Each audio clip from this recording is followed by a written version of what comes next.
Hello, I'm glad you're here. This is Gina from McGuire. First of all, I want to quickly apologize. I know the sound isn't great on this video, but I'm in a hotel room and I don't have my microphone, so I'm just having to do the best I can. Now in this video, I am sharing with you some ideas of using really easy masking to help with getting selective coloring on stencils. I have some tricks for you and I think they might be helpful. And I think this will encourage you to look at your stencils a little differently.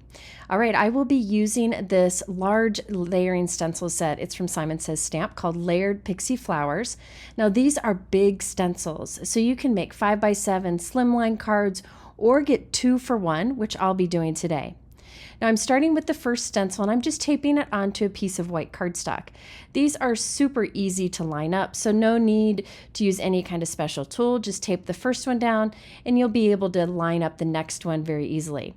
I wanted to step up this stencil by doing 2 colors for these leaves. So some of the leaves I'll do in like a pool color and some leaves I'll do in a blue. But you can see the leaves are very close together, and I don't want to put a piece of tape down every position to mask off the different leaves. So I'm creating a permanent mask. I've done this many times off screen and I wanted to share it in a video. This is just some lightweight acetate. Any kind of packaging would even work for this. And I just die cut a rectangle from it. You could do a circle, square, whatever size works best for your particular stencil. The width of this rectangle worked really well to mask off one of the leaves at a time. And I keep these masks. So I have a few of them that I keep in my drawer. So whenever I have a stencil where I want to do some kind of selective inking, I see if I have a mask that I can quickly use to block off different areas, which you'll see me do here. Now my mask is clear. I used acetate because it can be reused over and over and over again. So I'm sorry you can't see it, but I think as soon as I start inking it, you'll be able to tell where that mask was. So you can see there's that opening there that allowed me to just put that Tide Pool ink over that one leaf. Now what I'll do is I'll just move this mask around. Honestly, at this point, I'm testing this out and seeing if I like this color, thinking about what I want to ink where. I was originally going to just do these random leaves, random colors, but I ended up deciding to do a pattern, which you'll see me start to create here. But if I had wanted to do each of these leaves a different color, because they're so close together, I would have had to use masking tape or a Post-it note or something. This is really handy because I can just move it around. I originally had tape on it, but I think that actually makes it harder. I just hold the mask where I want it and then quickly slide it to the next one. So I did end up putting tape folded over the edge on this mask because I lost the first one I made on my desk somewhere. So if you plan to keep these, maybe put a little mark on it or some tape so you don't lose them. I have a few clear ones in my drawer. I'm going to go back and put tape on each of them just so I can better see them on my desk.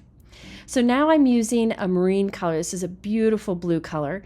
And watch how quickly you start doing this. You just move that mask around with your fingers and you can put it right where you want it and ink over it. And that keeps all of your ink in that one little area.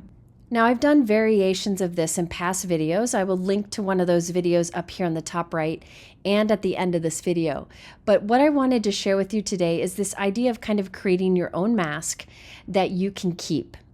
And now this one works great for this size leaf, but I bet I have other stencils that maybe have little flowers that would fit into this opening.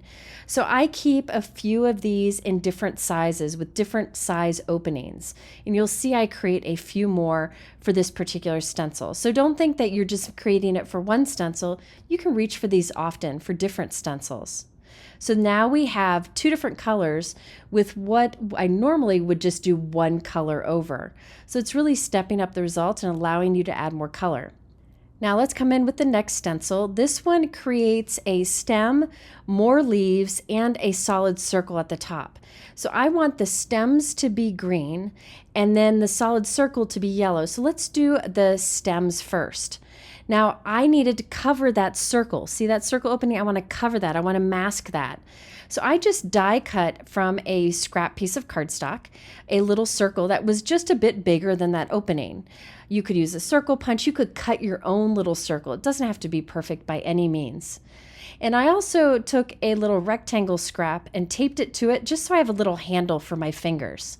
So now I can cover up the little circle part of one of these openings and ink a sprout ink over the rest of it. So I'll have the stem and the leaves this green color. Otherwise, the entire thing would be green, including that circle, which is pretty much like the center of the flower. So look how quickly I can move this mask around with my fingers, so much easier than masking it off with tape. And I feel like I'll get more colors from these stencils on my final background.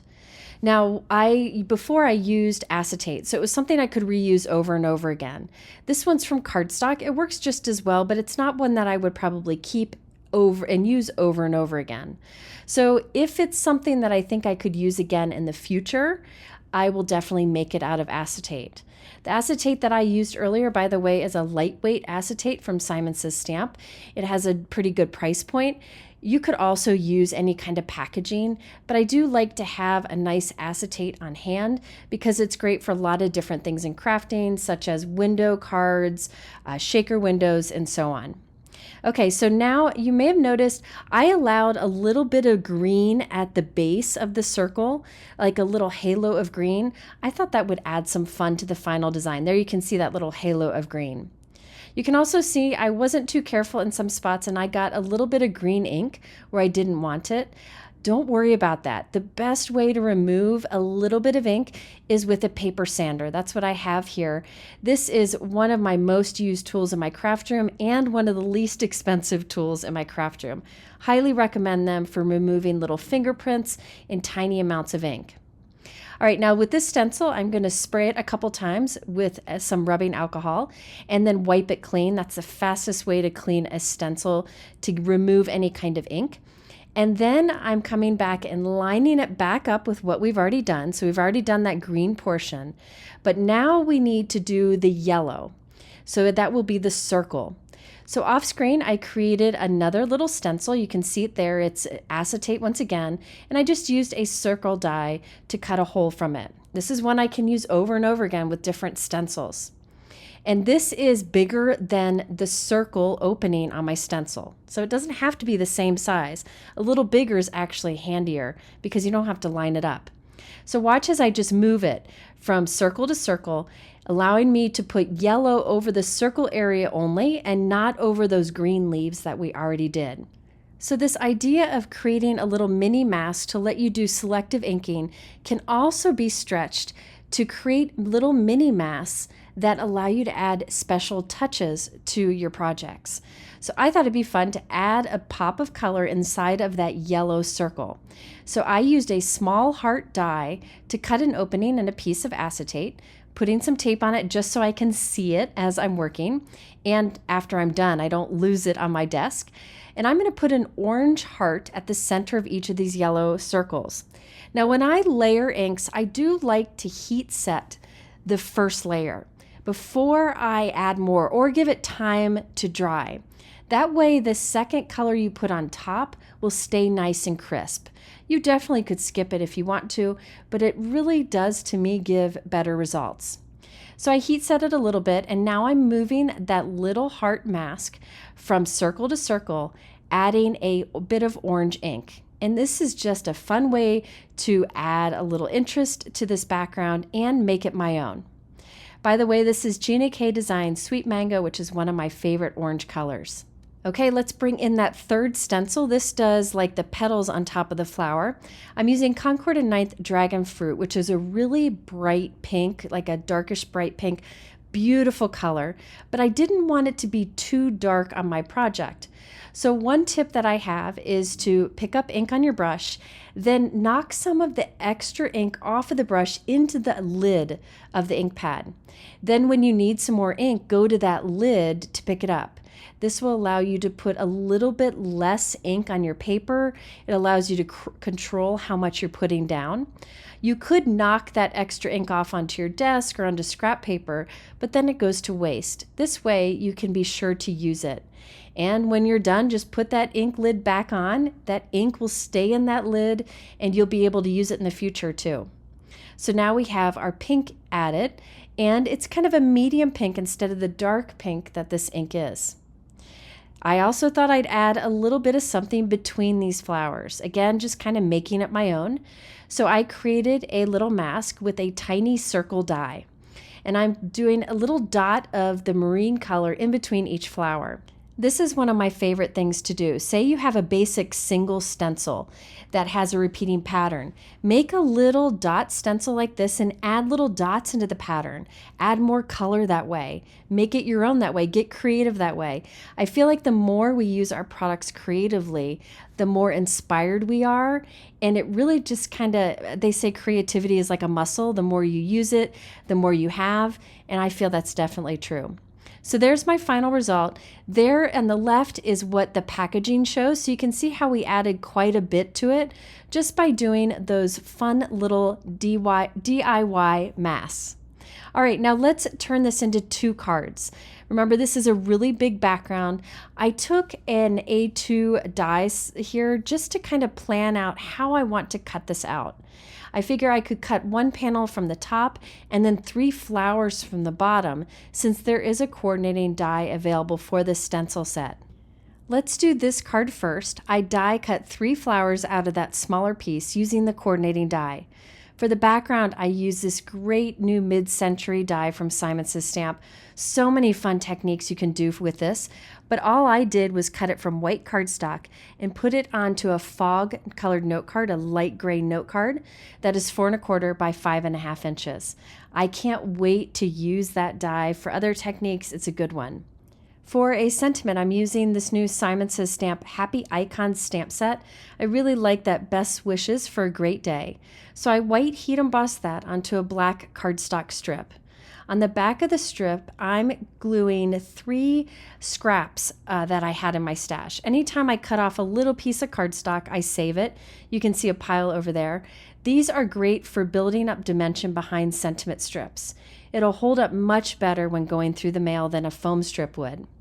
I'm gluing that towards the bottom of my note card and then adding the 3 flowers right above that. Very simple. Once I had that background done, all I needed to do was die cut those flowers out and we're good to go. Now on the finished card, I did add some little dewdrops just to add some interest to it. You could use something with a little more sparkle if you wanted to, but I really liked the colors of the inks that I use. Those Simon Says Stamp saturated inks are gorgeous, and so I really wanted that color to show through. Okay, for the other card, I used the bigger background piece. I trimmed it down and added it to a 4 1/4 by 5.5 inch top folding light gray note card. Again, that's Simon Says Stamp Fog cardstock, which is a favorite of mine. I like to use that light gray cardstock when I have a lot of bright colors. I feel it just goes nicely. I did, again, another sentiment strip with the white heat embossed sentiment, and this time I added a few dewdrops to the background. So although I spent more time doing the stenciling on this background by doing that additional bit of masking, I end up with a background that really is the focal point of the card, and I don't need to do much else. And again, here's a comparison. Both are beautiful, but if you want to step up your stenciling a bit, creating these little masks from scraps of acetate is really something worth trying. I hope these tips were helpful to you. If you're interested in any of the products I used, I have them linked below in my YouTube description. At the end here, I'll link to a couple other related videos. And I say it in every video, but I really do appreciate the time that you spend with me here. And I'll be back soon with another video. Take care.